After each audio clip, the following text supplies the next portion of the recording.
काय? तुमच्याकडेही अंडी आहेत आणि काहीतरी नवीन रेसिपी हवी? अहो टेन्शन घेऊ नका. आज मी तुम्हाला अतिशय नवीन आणि अगदी चविष्ट अशी एक रेसिपी दाखवते आहे. त्यासाठी तुमच्याकडे मोठी पळी हवी आणि पळी जर मोठी नसेल तर काय करू शकता ते पुढे व्हिडिओमध्ये सांगणार आहे. व्हिडिओ शेवटपर्यंत नक्की पहा. नवीन असाल तर सबस्क्राईब करून घ्या. चला व्हिडिओला सुरुवात करूया. हाय हॅलो नमस्ते, मी पूजा. मी आणि बरंच काही या यूट्यूब चॅनलवर तुम्हा सगळ्यांचं अगदी मनापासून स्वागत करते. तर पहा, ही रेसिपी मी 3 जणांसाठी करते आहे. आता तुम्हाला ही रेसिपी किती जणांसाठी करते आहे त्यावरती डिपेंड अंडी घ्यायची आहेत. म्हणजे जर तुम्ही 2 जणांसाठी करत असाल तर 4 अंडी घेऊ शकता किंवा 2च घेतलीत तरीही चालेल. अंड्यांचं प्रमाण तुम्ही तुमच्यानुसार ठरवायचे. चला आपण लगेचच याची पुढची कृती करून घेऊया. तर त्यासाठी बघा, इथे आपल्याला छान असे लाल बुंद 2 टोमॅटो हवेत. आता मी इथे मीडियम साईजचे टोमॅटो घेतलेले आहेत. खूप मोठेही नाही आहेत आणि अगदीच बारीकही नाही आहेत. तर इथे मी 2 टोमॅटोंचा वापर करते आहे. पहा, टोमॅटो असे छान लाल असायला हवेत. टोमॅटो मध्यभागी कट करून घ्यायचे आणि व्हिडिओमध्ये दाखवल्याप्रमाणे त्याच्या जी देठाची बाजू आहे ती काढून टाकायची. तर पहा, इथे मी संपूर्ण टोमॅटोची अशा पद्धतीने देठाची ती हिरवी बाजू काढून टाकली. त्यानंतरनं व्हिडिओत दाखवते अगदी त्या पद्धतीने आपल्याला हे टोमॅटो कट करून घ्यायचे आहेत. पहा, टोमॅटो खूप बारीक कट करायची गरज नाही आहे. अशा पद्धतीने थोडं मोठाच टोमॅटो हा कट करून घ्यायचा आहे. म्हणजे एका टोमॅटोचे आपल्याला 12 तुकडे करायचे आहेत थोडक्यात. पहा अशा पद्धतीने. इथे मी संपूर्ण टोमॅटो याच पद्धतीने कट करून घेतला. आता टोमॅटो कट करून झाले की लगेचच आपण कांदासुद्धा कट करून घेऊ. इथे मी आधी 3 कांदे साल काढून घेतली होती. पहा, 2 कांदे आधी कट करून घेतले आणि मग हा कांदा मी तुम्हाला दाखवते कसा कट करायचा आहे. व्हिडिओमध्ये दाखवल्याप्रमाणे हा कांदासुद्धा आपल्याला मोठ्या मोठ्या तुकड्यांमध्येच कट करून घ्यायचा आहे. तर पहा, इथे कांदा आपला कट करून झालेला आहे. चला आता एक कढई ठेवूया आणि कढईमध्ये अगदी थोडंसं तेल घातले. पहा, कढईच्या एका साईडला तेल आहे. अगदी थोडंसं घातलं आहे. आपले पोहे खायच्या चमच्याने म्हणाल तर 1 ते 1.5 चमचा तेल घातलं आहे. तेलामध्ये हा कांदा घालून कांदा छान असा परतून घेऊया. फक्त मऊ होईपर्यंत परतायचा आहे आपल्याला. पहा, इथे कांदा मऊ होईपर्यंत थोडा परतवून घेतला. त्यानंतर यामध्ये कट केलेला टोमॅटो घातला. आता टोमॅटो घातल्यानंतरनं पुन्हा आपण हे दोन्ही एकत्रित छान असं परतून घेऊया. पहा अशा पद्धतीने टोमॅटोसुद्धा मऊ होईपर्यंत मी इथे परतून घेतला. त्यानंतर अगदी थोडंसं खोबरं मी असं उभ्या खापांमध्ये कट केलेलं आहे. ते सुद्धा आपल्याला छान परतवून घ्यायचे. पहा अशा पद्धतीने आपलं खोबरंसुद्धा कच्चेपणा जाईपर्यंत परतवून झालेलं आहे. खूप जास्त परतायची गरज नाही आहे.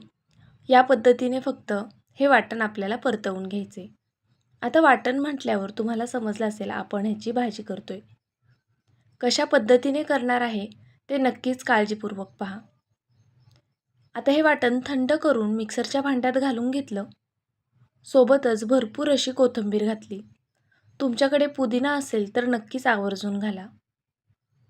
पाणी न घालता हे वाटण छान असं बारीक वाटून घेतलं. आता त्याच सेम कढईमध्ये पुन्हा मी तेल घातलेलं आहे.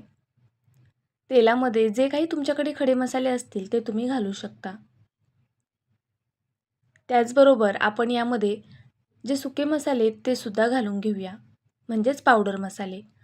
हळद, लाल तिखट, मटण मसाला, बेडगी मिरची पावडर आणि गरम मसाला.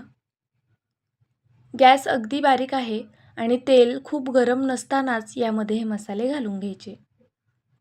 म्हणजे आपले मसाले करपणार नाही. पहा अशा पद्धतीने हे मिक्स करून घेतलं. आता लगेचच आपण यामध्ये वाटण घालून घेऊया.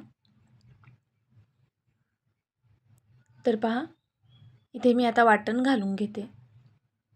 संपूर्ण वाटण मी यामध्ये आत्ता घालून घेणार आहे. व्हिडिओ इथपर्यंत पाहिला आहे थोडा जरी आवडला असेल तर प्लीज व्हिडिओला एक लाईक नक्कीच करा. नवीन असाल, अजून सबस्क्राईब केलं नसेल तर प्लीज एक सबस्क्राईबसुद्धा करायला विसरू नका. त्याचबरोबर तुम्ही माझा हा व्हिडिओ कुठून पाहताय ते सुद्धा मला कमेंट करून कळवा. आणि रेसिपी कशी वाटते ते सुद्धा सांगत जा. बघा, इथे मी वाटण परतवून घेते. वाटण परतताना जर खाली वाटलं की थोडं चिटकतंय तर अगदी थोडंसं पाणी घालायचं, पण वाटण छान परतून घ्यायचं. आपण सुरुवातीला कांदा टोमॅटो जास्त भाजला नव्हता, त्यामुळे इथे कमीत कमी 3-4 मिनटं तरी वाटण परतवून घ्यायचं. यामध्ये मी अद्रक लसणाची पेस्ट घातली आहे. जर तुमच्याकडे पेस्ट नसेल तर तुम्ही वाटतानाच घातली तरीसुद्धा चालणार आहे. म्हणजे आपण वाटते वेळी भरपूर लसूण आणि अद्रक घातलं तरीसुद्धा चालेल. तर पहा, इथे मी वाटण छान असं परतवून घेतले. आता यामध्ये आवर्जून गरम पाणीच आपल्याला वापरायचे. इथे मी एका कढईमध्ये पाणी गरम करून घेतलं होतं. ते पाणी मी यात घालून घेते. पहा, पाणी जरा कोमट तरी करून घाला. त्यामुळे काय होतं, आपल्या भाजीला नंतर खूप छान तरी येते. जर तुम्ही थंड पाणी घातलं तर त्या भाजीच्या तरीमध्ये थोडा फरकच पडतो.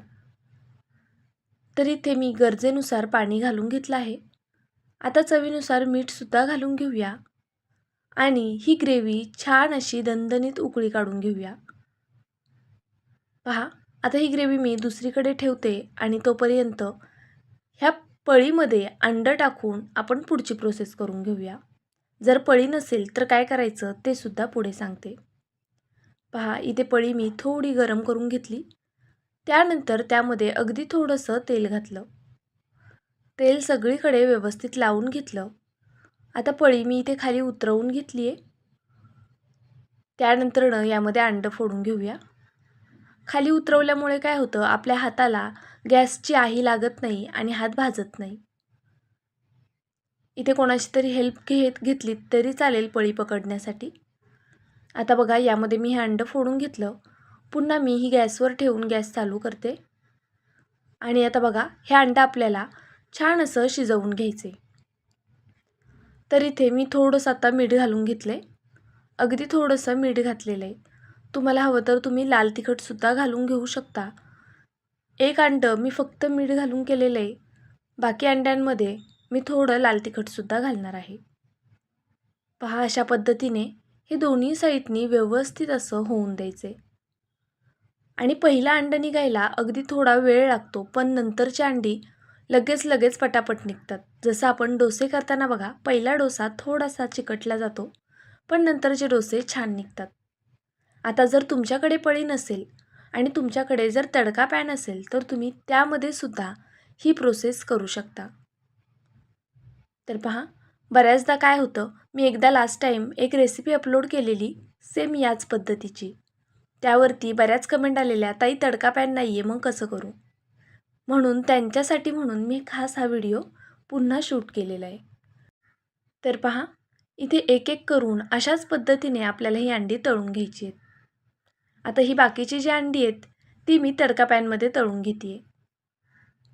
सुरुवातीची 2 अंडी मी पळीमध्ये तळून घेतलेली आहेत. यावरती थोडीशी मी मिरची पावडर आणि मीठसुद्धा भुरभुरलेले आहे. तर पहा, इथे मी संपूर्ण अंडी अशा पद्धतीने एका प्लेटमध्ये काढून घेतली. पाहू शकता, तुम्ही मुलांना असंच हे अंडं खायलासुद्धा देऊ शकता. खूप छान लागतं. तर पहा, आता आपली ग्रेव्हीसुद्धा छान अशी उकळली गेली आहे. ही संपूर्ण अंडी तळून होईपर्यंत बघा, ग्रेव्ही मस्त अशी दाटसर झाली आहे. वरतून छान तरीसुद्धा आलेली आहे आणि तिला उकळीसुद्धा छान आली आहे. अगदी बारीक गॅसवर मी ही ग्रेव्ही होऊन दिलेली आहे. आता आपण यामध्ये ही अंडी सोडून घेऊया अशा पद्धतीने. व्हिडिओ इथपर्यंत पाहिला असेल, अजूनही लाईक केलं नसेल, प्लीज व्हिडिओला एक लाईक नक्कीच करा. त्याचबरोबर रेसिपी कशी वाटते ते सुद्धा कमेंट करून कळवायला विसरू नका. तर बघा, आपण अंडी टाकल्यानंतरनं सुद्धा आपल्याला कमीत कमी 2 आणि जास्तीत जास्त 3 मिनटं ह्याला छान अशी बारीक गॅसवर उकळी काढून घ्यायची आहे. पाहू शकता तुम्ही, अगदी मस्त असा रंग आलेला आहे भाजीला. आता यामध्ये मी थोडीशी कसुरी मेथी घालते. यामुळे आपल्या भाजीची चव अजून जास्त छान येते. जर तुमच्याकडे काजू असतील तर तुम्ही काजू भिजवून वाटते वेळी ते सुद्धा वापरू शकता. त्यामुळे आपल्या या ग्रेव्हीला एक रिच अशी टेस्ट येते आणि ग्रेव्ही खायलासुद्धा खूप छान क्रीमी होते. तर पहा, इथे मी अशा पद्धतीने 2-3 मिनटं अजून छान अशी ही अंडी होऊन दिलेली आहेत. प्लेटमध्ये मी तुम्हाला काढूनसुद्धा दाखवते. तुम्ही ही कशासोबत खाऊ शकता ते सुद्धा पुढे मी तुम्हाला सांगणार आहे. तर पहा, इथे आपली ग्रेव्ही मस्त झाली आहे. गॅस बंद केलेला आहे मी आणि आता एका प्लेटमध्ये आपण हे काढून घेऊया. पहा, वाटीमध्ये न काढता अशी पसरट प्लेट घेतली की अंड्याची ही भाजी खायलासुद्धा सोपी जाते आणि खूप जास्त चविष्ट होते. पहा, गरम गरम भाजी इथे मी एका प्लेटमध्ये वाढून घेते आहे. वरतून मस्त अशी याची तरीसुद्धा घ्यायची आहे, म्हणजे भाजीची चव अजून जास्त छान लागेल. तर पहा, इथे मी प्लेटमध्ये भाजी वाढून घेतली. त्यासोबत मी तांदळाची भाकरी केलेली आहे. पाहू शकता इथे मस्त मऊ आणि गरम गरम तांदळाची भाकरी यासोबत खरंच खूपच छान लागते. त्याचबरोबर आपण इथे कांदासुद्धा घेणार आहोत. कांदा, टोमॅटो, काकडी तुमच्याकडे जे काही असेल ते तुम्ही घेऊ शकता, पण सोबत लिंबू मात्र घ्यायला विसरू नका. यामध्ये लिंबू पिळल्यानंतरनं ही भाजी खरंच कमाल होते. तर पहा, इथे मी भाकरी तोडून घेते आता, म्हणजेच मोडून घेते. बऱ्याच ठिकाणी भाकरी मोडून घेते सुद्धा म्हणतात, तोडून घेते सुद्धा म्हणतात. तुमच्याकडे काय म्हणतात ते सांगा. आमच्याकडे मोडून घेते असंच म्हणतात. तर पहा, इथे मी मस्त असं हे ताट तयार केलेलं आहे आणि खूप अप्रतिम अशी आपली ही आजची रेसिपी झालेली आहे. एकदा तरी ट्राय करा. ट्राय केल्यानंतरनं मात्र मला आवर्जून कमेंट करून कळवा तुम्हाला आजची रेसिपी कशी वाटली आणि तुम्ही मेन म्हणजे ही रेसिपी घरी ट्राय करणार की नाही. यापूर्वी तुम्ही ही रेसिपी केली आहे का आणि माझा असाच सेम जुना व्हिडिओ तुम्ही पाहिला आहे का, ते सुद्धा कमेंट बॉक्समध्ये कळवायला विसरू नका. माझा व्हिडिओ तुम्ही संपूर्ण पाहिलात त्याबद्दल मनापासून धन्यवाद. उद्या असाच एक छानसा व्हिडिओ घेऊन मी पुन्हा हजर राहीन. तोपर्यंत bye. Thank you so much for watching.